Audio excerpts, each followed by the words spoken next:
Hello everyone, কেমন আছো সবাই? আশা করি সবাই ভালো আছো। তোমাদের সবার প্রিয় অ্যাকাউন্টিং ক্লাসে স্বাগতম জানাচ্ছি।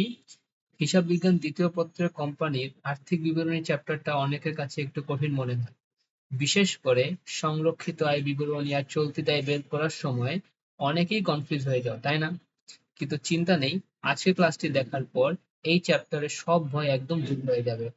তো আজকে আমরা সমাধান করব বরিশাল বোর্ড 2024 সালের হিসাব বিজ্ঞান দ্বিতীয় পত্রের সৃজন 2 নং সৃজনশীল প্রশ্নটি।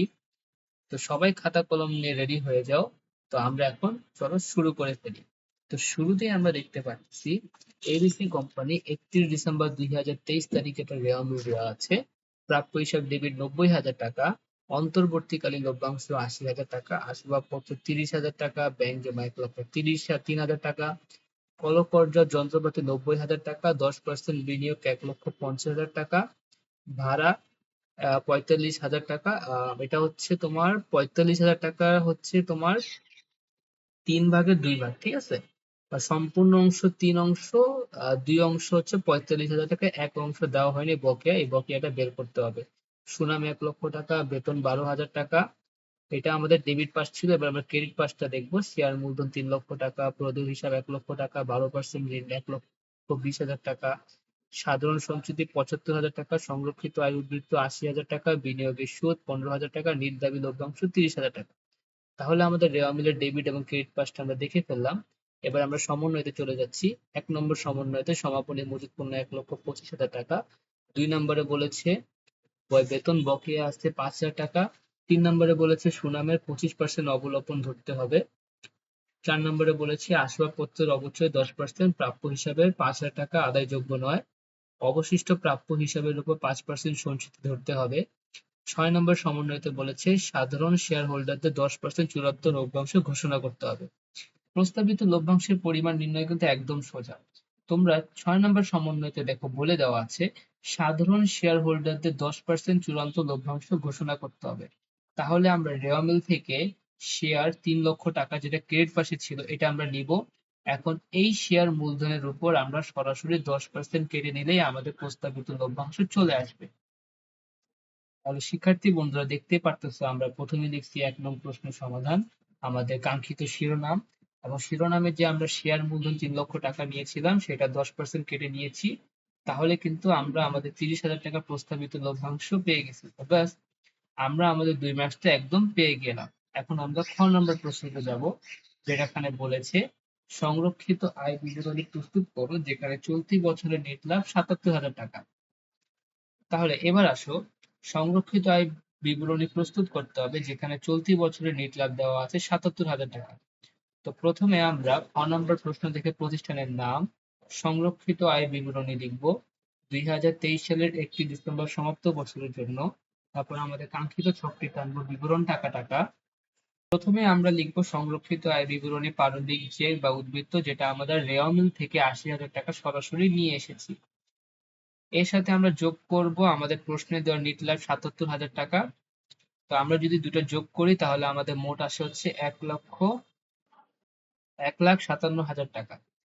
এরপর নিচ থেকে আমাদের বন্টন সমূহ বা লভ্যাংশ গুলো বাদ দিতে হবে। তাহলে আমরা আমাদের শিরোনাম বা বন্টন সমূহ লেখার পর লিখবো হচ্ছে অন্তর্বর্তীকালীন লভ্যাংশ যেটা আমরা রেওয়া মিল থেকে সরাসরি নিয়ে এসেছি 80,000 টাকা। এবং আমরা যে ক নম্বরে প্রস্তাবিত লভ্যাংশ 30,000 টাকা যে আমরা বের করেছিলাম, সে প্রস্তাবিত লভ্যাংশের 30,000 টাকাও আমরা কি করব, দুটা নিয়ে এসে যোগ করব। তাহলে আমাদের দাঁড়াবে হচ্ছে 1,10,000 টাকা। তাহলে আমরা যদি আমাদের প্রারম্ভিক জের এবং নিট লাভের যোগফল যদি বাদ দেই তাহলে আমাদের সমাপনী সংরক্ষিত আয় আসবে হচ্ছে 47,000 টাকা, ঠিক আছে? তাহলে শিক্ষার্থী বন্ধুরা তোমরা এইভাবে সমাপনী সংরক্ষিত আয়ের উদ্বৃত্ত 47,000 টাকা বের করবে। এখন আমরা গ নাম্বার প্রশ্নতে চলে যাচ্ছি, চলতি সম্পদ ও চলতি দায়ের পরিমাণ নির্ণয় করো। তাহলে আমরা শুরুতে কি করব, গ নাম্বার লিখবো, শিরোনাম দিব, তারপর হচ্ছে আমাদের কাঙ্ক্ষিত সব বিবরণ টাকা টাকা লিখে চলতি সম্পদের শিরোনাম দিয়ে প্রথমে আমরা নিয়ে আসবো হচ্ছে চলতি সম্পদের মধ্যে প্রাপ্য হিসাব 90,000 টাকা।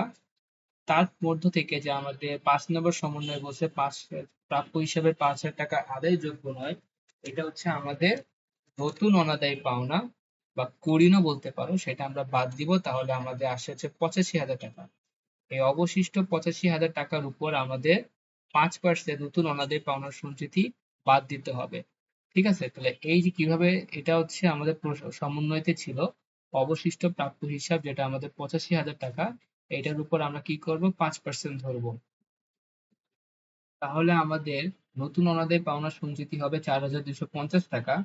এটার সাথে যদি 85,000 টাকা বাদ দিই, তাহলে আমরা পেয়ে যাব হচ্ছে 80,750 টাকা।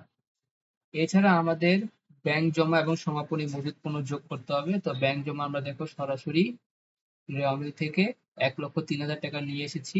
আর সমাপনী মজুত পণ্য আমাদের 1 নম্বর সমন্বয়ে 1,25,000 টাকা দেওয়া ছিল, সেটা আমরা সরাসরি নিয়ে এসেছি। তাহলে এখন তাহলে আমরা এখন যদি আমাদের সকল সম্পদগুলো যোগ করি, তাহলে আমাদের মোট চলতি সম্পদ দাঁড়াবে হচ্ছে 3,08,750 টাকা। এবার আমরা চলতি দায় বের করব। তো চলতি দায় ক্ষেত্রে আমরা দেখো শিরোনামটি দিয়ে প্রথমে নিয়ে আসবো প্রদেয় হিসাব। রেওয়ামিলদের ক্রেডিট পাশে 1,00,000 টাকা সরাসরি নিয়ে এসেছি। আমরা এখন বের করব ঋণের বকেয়া সুদ। তাহলে আমাদের রেওয়ামিলে 12% ঋণ 1,20,000 টাকা দেওয়া ছিল। তো 1,20,000 উপর যদি আমি 12% হিসাব করি, তাহলে আমরা পেয়ে যাবো 14,400 টাকা। এই 14,400 টাকা হচ্ছে আমার ঋণের বকেয়া সুদ, যেটা আমার জন্য চলতি দায়। এই টাকাটা বসিয়ে দেওয়ার পর আমরা এখন কি করব, আমাদের ঋণ দাবি লভ্যাংশ, যেটাও আমাদের জন্য চলতি দায়, সেই 30,000 টাকা নিয়ে আসবো। এরপর আমরা আমাদের বকেয়া বেতন সেটাও নিয়ে আসবো। এটাও কিন্তু আমাদের দেখো 2 নম্বর সমন্বয়তে 5,000 টাকা দেওয়া ছিল, ওই টাকাটাই বসিয়ে দিয়েছি। এরপর প্রস্তাবিত লভ্যাংশ, যেটা আমরা ক নাম্বার থেকে পেয়েছিলাম 30,000 টাকা, সেটাও বসিয়ে দিয়েছি।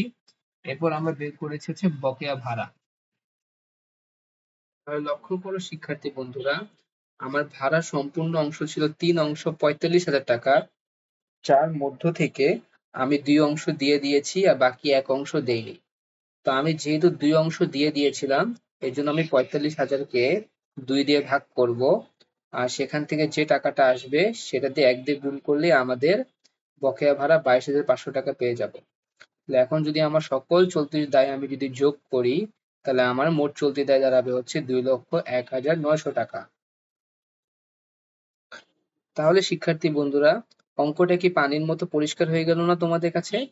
অ্যাকাউন্টিং এর লজিক গুলো ধরতে পারলে এর চেয়ে মজার সাবজেক্ট আর একটাও থাকে না। আজকের ক্লাসটি তোমাদের কেমন লেগেছে তা আমাকে কমেন্ট করে জানাও।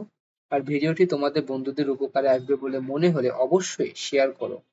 এমন আরো দারুণ সব ভিডিও পেতে চ্যানেল এবং পেজটি সাবস্ক্রাইব বা ফলো করো এবং আমাদের সাথেই থাকো। এবং তোমরা সবাই অনেক ভালো থেকো, সুস্থ থেকো। আজকের মতো বিদায় নিচ্ছি। Bye bye.